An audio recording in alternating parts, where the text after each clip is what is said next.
네, 나는 오늘부터 그 누구에게도 상처를 받지 않는다, 이런 제목 가지고 같이 은혜를 나누는 시간 갖겠습니다. 저자인 도리스 볼프 씨가 쓴 나는 오늘부터 그 누구에게도 상처를 받지 않는다, 이 책을 보면은 상처 안 받는 101가지 방법이 나와 있습니다. 예를 들면 우리들이 가볍게 상처를 받았을 때 이런 적극적인 암시를 나에게 주면은 마음의 평정을 찾을 수 있다고 하는 것입니다. 즉, 나는 삶의 위험 속에 빠져 있지 않다. 이거는 지나가는 것이다. 나는 다시 일어난다. 나는 강하다. 그래서 이 상처를 잘 극복할 수 있다. 또 상처받았을 때 나를 마비시키는 질문과 나에게 도움을 주는 질문이 있는데, 나를 마비시키는 질문은 왜 사람들이 나를 나쁘게 대하지? 나에게 도움을 주는 질문은 왜 다른 사람들이 이런 방법을 사용하지? 나는 나의 목적을 달성하기 위해서 어떻게 해야 되나? 또 나를 마비시키는 질문은 왜 그는 나를 이렇게 마음 아프게 만들지? 나를 도와주는 질문은 왜 그는 이런 태도를 사용하지? 그가 나에게 뭘 원하는가? 이 상처를 잘 대처해 나가자. 나를 마비시키는 질문은 왜 모두 나를 반대하지? 나를 살리는 질문은 왜 사람들은 이런 방법을 사용하지? 내가 사람들이 싫어하는 무슨 잘못된 성품이 있나? 나를 마비시키는 질문은 왜 나에게 이런 안 좋은 일이 생기지? 나를 살리는 질문은 이런 경험에서 감사하다. 감사의 감정을 개발하라고 하는 것입니다. 당신은 75억 인류 중에서 유일무이한 존재다. 당신 몸은 놀라운 작품이다. 당신이 일어날 때 또 잠자러 갈 때 그날에 대해서 감사하라. 나는 내 눈으로 이 세상을 보아서 감사하다. 내 발로 걸어 다닐 수 있어서 감사하다. 해가 지는 아름다운 모습에 감사하다. 이웃의 미소에 감사하다. 친절한 이메일에 감사하다. 또 큰 거울 앞에 서서 자기를 쳐다보면서 미소를 지으면서 큰 소리로 말을 해라. 이름을 불러가면서 아무개야, 나는 너를 있는 그대로 받아들인다. 나는 너의 사랑스러운 동행자가 되겠다. 그리고 항상 서포트하겠다. 당신에게 상처 준 사람의 사진이나 그림을 보면서 그 사람의 눈을 바라보면서 큰 목소리로 말을 해라. 아무개야, 난 너를 용서할 준비가 돼 있어. 너의 태도가 나에게 상처를 주었지만 그래도 나는 너를 용서할 자세가 돼 있어. 적극적인 암시를 사용하고 이런 말을 날마다 읽거나 말을 해라. 과거의 사람으로부터 받은 상처에서 벗어나야 된다. 우리들이 나에게 상처 준 사람을 용서하면은 우리는 우리의 시간과 에너지를 미래를 위하여 투자할 수 있다. 또 나에게 상처 준 사람을 용서하면 미움의 감정도 사라진다. 나에게 과거에 상처 준 장면이 떠오르면 큰 소리로 이렇게 말을 해라. 스톱! 나는 이제 너를 용서한다. 스톱! 나는 너 아무개 이름을 불러가면서 용서할 자세가 돼 있다. 거울 앞에서 연습하라. 큰 거울 앞에서 자신의 눈을 바라보면서 자신에게 웃음을 선사하면서 큰 목소리로 말을 해라. 아무개야, 난 너 있는 그대로를 받아들인다. 나는 너의 사랑스러운 동행자로 있을 것이고 너를 평생 후원하겠다. 또 적극적인 암시를 사용하라는 것입니다. 날마다 이렇게 말을 하라고 하는 거예요. 나는 과거에 아픈 상처를 겪었다. 나는 한 사람으로부터 아주 깊은 상처를 받았다. 그러나 이 상처는 이미 과거의 것이다. 지나간 과거를 나는 이제 놓아버리겠다. 그 사람은 자기 인생 경험과 자기 가치관과 자기 소원을 말한 것이다. 그러나 나에게는 기분이 나빴다. 그러나 그 사람은 이렇게 말할 수 있는 권한을 가지고 있다. 나는 상대방을 용서할 준비가 돼 있다. 나를 위해서도 나는 그를 용서한다. 나는 이제 내 마음의 평화를 원한다. 나도 실수를 할 수 있다. 그래서 타인이 나를 비난할 수가 있다. 그럼에도 불구하고 나 자신은 괜찮은 사람이다. 나는 장단점을 다 가지고 있다. 오늘이 중요하다. 나는 오늘에 집중하겠다. 나는 오늘 일에 최선을 다할 것이다. 그리고 감사할 것이다. 남이 비난할 때 흥분하거나 낙심하지 말고 침착하게 대해라. 마음의 평정을 잃지 말라. 상처받았을 때 깊이 숨을 들이마시고 또 깊이 숨을 내쉬어라. 몸의 자세를 똑바로 곧은 자세로 펴십시오. 타인이 비난하는 말을 할 때 그 사람은 그 사람의 의견을 이야기한 것뿐입니다. 타인이 비난할 때 그 사람이 비난한 이유와 뜻을 알아보세요. 비난자의 의도를 긍정적인 방향으로 해석하십시오. 우리들이 한 말이나 한 행동이 올바르다고 확신한다면 남이 뭐라고 하든 상관하지 마십시오. 우리들이 남의 비난에 대해서 쉽게 상처받으면 이것을 극복하기 위하여 자존심을 키우십시오. 그리고 우리들의 실수와 단점을 용서하고 우리들 생긴 그대로 그냥 받아들이세요. 상대방이 나를 비난할 때 상처만 받지 말고 나를 바라보는 기회로 삼으십시오. 즉 나의 말이나 성품이나 행동면에서 잘못된 것이 있나 부족한 것이 있나 살펴보고 나의 실수와 단점과 약점을 고치는 기회가 되십시오. 자신을 자랑스러운 존재로 인정하고 바라봐야 됩니다. 즉 나는 장단점을 가지고 있는 사람이다. 나는 앞으로 나의 장점을 살리고 자랑하고 단점은 고쳐나가겠다. 다른 사람이 나에 대하여 뭐라고 말하고 행동하든 그것이 나의 가치에 영향을 주지 못한다. 나는 지금도 그렇지만 평생 사랑스러운 존재다. 나는 사람들에게 해를 주지 않는 이상은 내 의견을 이야기할 수 있고 또 내 생각대로 살 권리가 있다. 그리고 내가 실수를 인정하면 타인이 나를 비난해도 속상해하지 말라. 이렇게 생각하라. 나도 사람이다. 나는 완벽한 사람이 아니다. 나는 내 평생 다시 실수할 수 있다. 남이 비난해도 나는 나를 평생 실패자로 보지 말라. 실수를 통하여 변화될 수 있고 더 발전할 수 있다. 당신이 상대방을 용서할 마음이 있으면 상대방에게 손을 내밀어라.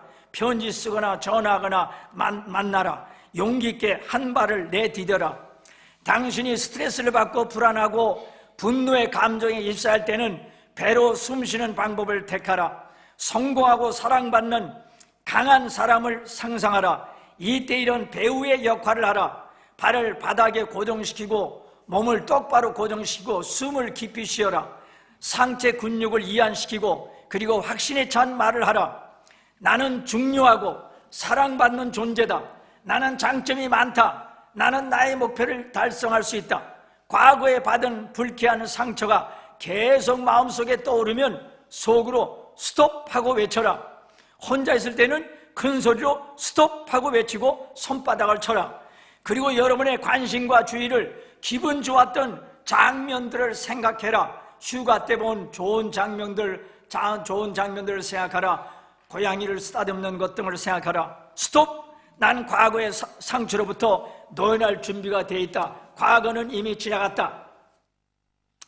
이렇게 101가지 방법, 남이 나를 비난할 때 그거를 잘 받아 넘기고 또 그거를 잘 소화시키고 할 수 있는 101가지 방법이 나와 있습니다. 당신은 금방 상처받습니까? 한번 이 질문을 나에게 한번 해봅시다. 누구하고 다투고 나서 다시 마음의 평정을 잡는데 걸리는 시간이 얼마나 걸립니까? 첫 번째는 상처받았지만 금방 마음의 평정을 찾으려고 나는 노력한다. 두 번째는 아주 오랜 시간이 필요하다. 세 번째는 몇 분이 걸리기도 하고 혹은 수개월이 걸리기도 한다. 두 번째 질문. 길을 가다가 당신이 아는 사람이 당신에게 인사도 없이 그냥 지나가면 당신은 어떻게 행동하냐? 첫 번째, 그를 불러세워서 왜 나를 무시하냐? 이렇게 따진다. 또 두 번째, 어떤 사람은 나는 생각해 본다. 그 사람이 의도적으로 하는 거냐? 내가 그에게 뭐 잘못했나? 또 세 번째는 저 사람은 좀 정신적으로 좀 문제가 있는 사람이다 하고 회심의 미소를 짓는다. 이렇게 한번 자신을 테스트해 보라고 하는 것입니다. 에브라임 산지 라마다임 소비에 에브라임 사람 엘가나라고 하는 사람이 있었는데 그에게 두 아내가 있었습니다. 한 사람의 이름은 한나요, 한 사람의 이름은 분인나입니다. 분인나에게는 자식이 있고 한나에게는 자식이 없었습니다. 걔도 남편이 분인나보다는 한나를 더 사랑했습니다. 그러나 자식이 많은 분인나는 자식을 못 낳는 한나를 욕하고 흉보고 비난했습니다. 즉 나는 하나님의 축복을 받아서 자식이 많고 너는 하나님의 저주를 받아가지고 자식이 없구나. 앞으로 우리 자식들이 이 가문을 잇는다. 너는 쓸모없는 존재다. 이 바보 멍청이 욕을 다 합니다. 분인나는 한나만 보면 인상을 찌푸리고 비웃고 조롱하고 무시한 멸시라고 받더라고. 이런 못된 짓을 하루가 아니고 날마다 수개월 아니 수년간 계속하니까 한나는 너무나 큰 상처를 받았습니다. 가뜩이나 자식을 못 낳아서 마음이 괴로운데 분인나가 노골적으로 악의적으로 자신을 욕하고 사람들에게 흉보고 중상모략하니 한나가 엄청난 상처를 받았습니다. 그런데 큰 상처받은 한나가 어떻게 대처했습니까? 분인나와 싸웠습니까? 분인나에게 가서 따졌습니까? 분인나를 찾아가서 복수했습니까? 분인나를 사람들에게 욕하고 다녔습니까? 아니죠. 한나는 그 문제를 하나님 앞에 가지고 나갔습니다. 9절 12절부터 12절을 읽어보십시오. 한나가 너무나 마음이 괴롭기에 하나님의 성전에 가서 하나님께 기도하고 통곡하면서 하나님 저에게도 아들을 주십시오 하면서 이 문제를 놓고 하나님 앞에 오랫동안 간절히 기도했습니다. 이 간절한 기도 속에는 자신이 받은 상처와 원망, 답답함 모든 것이 다 포함되어 있습니다. 하나님 저에게 아들 달라는 간절한 내용이 포함되어 있습니다. 성전에 있던 엘리 제사장은 한나가 하나님 성전에서 간절히 기도하고 나갈 때 하나님께서 당신의 기도를 들어주실 줄 믿습니다고 축복을 해주자 한나는 마음의 평안을 찾았습니다. 하나님의 은혜로 사무엘을 낳았습니다. 한나는 사무엘을 주의 종으로 바치고 나서 세 아들과 두 딸을 낳았습니다. 그래서 한나는 사무엘을 낳고 너무나 감사해서 하나님을 찬양하게 되었습니다. 한나라고 하는 여인, 지금부터 3000년 전 얘기입니다. 이 여인의 이야기를 통해서 우리가 몇 가지를 배우게 되는데 이 세상에 사는 동안은 좋은 일도 있고 어려운 일도 있습니다. 한나라고 하는 여인은 하나님을 잘 믿었던 사람이었습니다. 인격적인 사람이었어요. 남에게 피해를 안 주는 여인이었어요. 훌륭한 여인이었고 잘 사는 여성이었습니다. 그러면 모든 일이 잘 돌아가야 되는데 그렇지를 못했습니다. 5절에 보니까 여호와께서 그에게 임신하지 못하게 하시니 남편의 극진한 사랑을 받았음에도 임신을 하지 못했습니다. 3000년 전에는 이거는 여성에게는 아주 심각한 문제였습니다. 그래서 분인나로부터 많은 상처를 받았습니다. 사람은 누구나 다 자기 나름대로 문제가 있습니다. 그래서 상처를 받습니다. 미국의 트럼프 대통령도 자기 트위터에 올린 글인데 내가 북한의 김정은을 키가 작고 똥똥한 사람이라고 나 말하지 않았는데 왜 김정은은 나보고 늙은이라고 야유하냐 이렇게 아주 자기가 불쾌한 심정을 자기 나름대로 상처를 받았다는 것입니다. 자, 그러면 어려움이 많은 이 세상에서 인간관계가 힘든 이 세상에서 또 상처를 극복하는 방법이 뭐냐? 첫째는 현재 나라는 존재가 그 얼마나 귀하고 존귀한 존재라고 하는 것을 알면 쉽게 상처를 받지 않습니다. 한 번씩 어린아이들이 작은 일로 다투는 것을 보면 웃음이 납니다. 아, 별거 아닌 거 가지고 쟤들은 저러는구나. 또 개들이 길거리에서 서로 으르렁거리고 소리 지르는 걸 보면 왜 쓸데없는 일에 에너지를 소비하나 그런 생각이 들어요. 어떤 사람은 단돈 몇십 유로 때문에 서로 다툽니다. 사람과 다투고 싶은 생각이 날 때 또 상처 받았을 때는 이런 생각을 한번 해봅시다. 전도서 9장 4절 산 개가 죽은 사자보다 낫다. 여러분, 영웅호걸이라도 죽어서 무덤에 들어가면 우리보다 못합니다. 왜? 그분들은 이미 죽었고 우리는 영웅호걸은 아니지만 지금 살아있기 때문에 그렇습니다. 공동묘지에 들어간 사람들은 서로 상처받을 일이 없습니다. 예. 살아있다는 것이 그 얼마나 큰 축복인지 모릅니다. 그런데 이 세상에서 살아가려고 하면은 사람을 만나야 됩니다. 안 만날 수가 없어요. 그러다 보면은 서로 의견이 맞을 때도 있고, 의견이 틀릴 때도 있고, 생각이 서로 맞을 때도 있고, 생각이 서로 다를 때도 있습니다. 그러다 보니까 작은 소리가 날 때도 있고 좀 시끄러울 때도 있어요. 예. 웃을 때도 있지만 서로 화날 때도 있습니다. 이거는 우리들이 살아있다는 증거입니다. 예. 그러면서 사람들은 서로 발전해 나가는 것입니다. 살아있다고 하는 것은 변화와 발전이 있을 수 있다고 하는 것입니다. 앞날에 소망이 있다고 하는 것입니다. 그러므로 어려움이 다가올 때 또 내가 상처받았어도 지금 나에게 생명을 허락해 주신 하나님께 감사하고 쉽게 상처를 받지 마시기 바랍니다. 그리고 우리가 얼마나 축복받고 얼마나 존귀한 존재고 그 얼마나 가치 있는 존재라는 것을 우리가 알아야만 됩니다. 죄인인 우리들이 예수님의 십자가, 예수님 부활의 은혜로 참 죄 용서함 받고 구원받고 영생 얻었습니다. 이것보다 더 큰 축복이 어디 있습니까? 나는 하나님의 자녀입니다. 이런 긍지와 자부심을 갖고 살아야만 됩니다. 이 세상에서 가장 큰 축복을 받은 사람은 누구예요? 하나님의 자녀입니다. 왜냐? 온 세상을 창조하시고 만물과 온 인류의 생사업을 마음대로 주장하시는 하나님의 자녀이기 때문에 그렇습니다. 이 하나님이 우리들의 하나님 아버지십니다. 하나님이 우리들의 하나님 아버지면 이 아버지께서 우리를 뜨겁게 사랑하고 우리를 돌보시고 우리를 지키시고 우리를 인도해 주십니다. 우리 삶을 100% 보장해 주십니다. 아버지가 내가 상처받은 것까지 다 알고 있습니다. 이 사실 알면 누가 날 흉보고 날 욕해도 쉽게 상처받지 않습니다.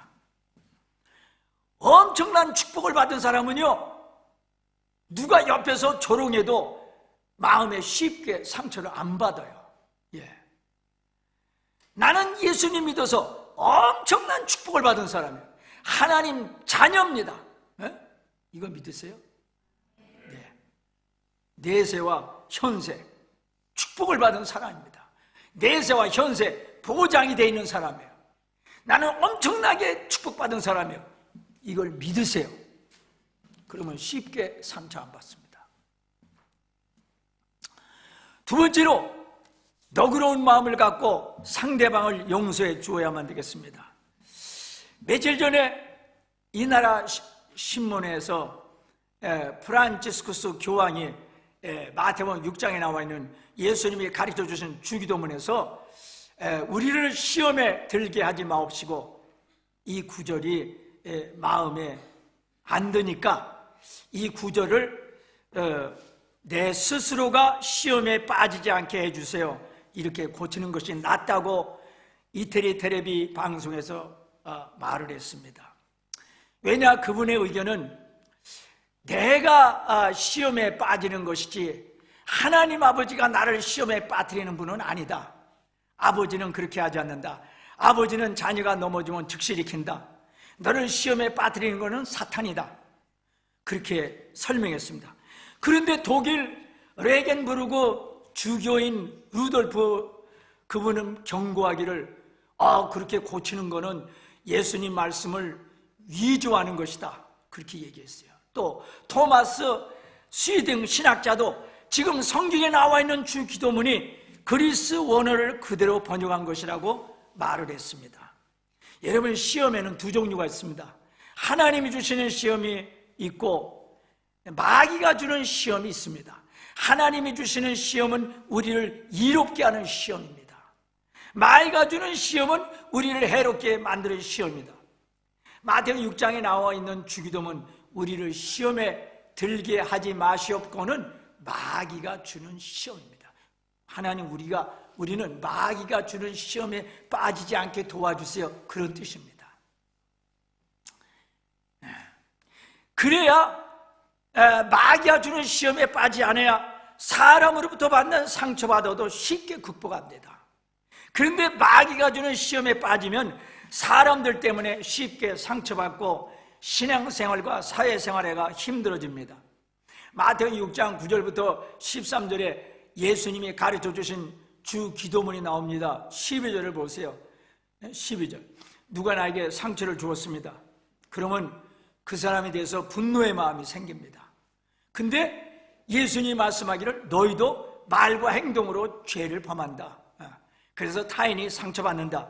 그러므로 너희들이 타인에게 상처 준 거를 먼저 생각하고 하나님께 회개하고 상대방에게 미안하다고 사과하는 것처럼 너도 상대방의 잘못을 용서하라고 하는 것입니다. 그러므로 상처받은 거를 빨리 풀어버리려고 하면은 이런 생각을 하라고 하는 것입니다. 나도 그동안 다른 사람에게 알고 모르게 말과 행동으로 실수해서 상처를 많이 주었어. 나도 허물이 많은 사람이야. 그러므로 나에게 상처 준 아무개를 이해하고 용서해 주자. 그런 마음이 드는 거예요. 그리고 사람은 인간에게 누구나 다 장단점이 있어요. 잘한 점도 있고 못한 점도 있어요. 실수할 때도 있어요. 그래서 마음이 아플 때도 있고 남에게 비난받을 때도 있습니다. 실수했을 때는 하나님 앞에서 회개하고 반성하고 고치고 더 이상 비관하지 말고 더 이상 괴로워하지 말고 더 이상 열등감에 빠지지 말아야 되겠습니다. 세 번째로 사람들로부터 받은 상처를 빨리 벗어나려고 하면은 상처를 안 받으려고 하면은 십자가 고난 당하신 예수님을 생각하고 예수님으로 충만해야만 됩니다. 예수님 본래 하나님이십니다. 이 하나님이 죄인인 나를 구원하기 위하여 사람들로부터 엄청난 고난을 당했습니다. 마태복음 26장 27장 보면은 사람들이 예수님 얼굴에 침 뱉고 주먹으로 때리고 예수님을 39대의 채찍으로 때리고 또 침을 뱉고 갈대로 그의 머리를 치고 온갖 조롱을 다 하고 강도 두목에 제명으로 십자가에 못 박고 그랬습니다. 예수님께서는 엄청난 고난을 당하신 것은 바로 나 때문입니다. 누구 때문이냐고? 나 때문이야. 나의 죄 때문입니다. 내가 예수님에게 엄청난 상처를 준 것입니다. 빌라도다, 그 당시 바리새인, 그런 사람들이 예수님을 죽였다. 그렇게 생각하지 마시고 내가 죽인 거예요. 예수님에게 엄청난 상처를 준 겁니다. 근데 예수님은 나에게 보복을 안 하시고 십자가 고난을 자기가 다 받으셨습니다. 그래서 십자가 지신 예수님, 부활하신 예수님을 진정으로 믿고 의지하면은 죄도 용서 안 받고 이사야서 61장 1절 말씀처럼 상한 마음, 상처받은 마음이 고침받고 해결됩니다. 그리고 상처의 포로가 된 사람이 자유함과 노임을 받게 됩니다. 또 상처를 안 받으려고 하면은 예수님의 영인 성령으로 충만해야 됩니다. 성령 충만하면 어떤 결과가 나타나느냐? 성령이 9가지 열매가 나타나죠. 갈라디아서 5장 22절부터 23절까지 사랑, 희락, 화평, 오래참, 자비, 양성, 충성, 온유, 절제. 또 성령 충만하면 성령의 9가지 은사가 나타나죠. 고린도전서 12장 8절 10절 지혜의 말씀의 은사, 지식의 말씀의 은사, 믿음의 은사, 병 고치는 은사, 능력 행함의 은사, 예언의 은사, 영들 분별의 은사, 각종 방언의 은사, 각 방언 통역의 은사들이 있습니다.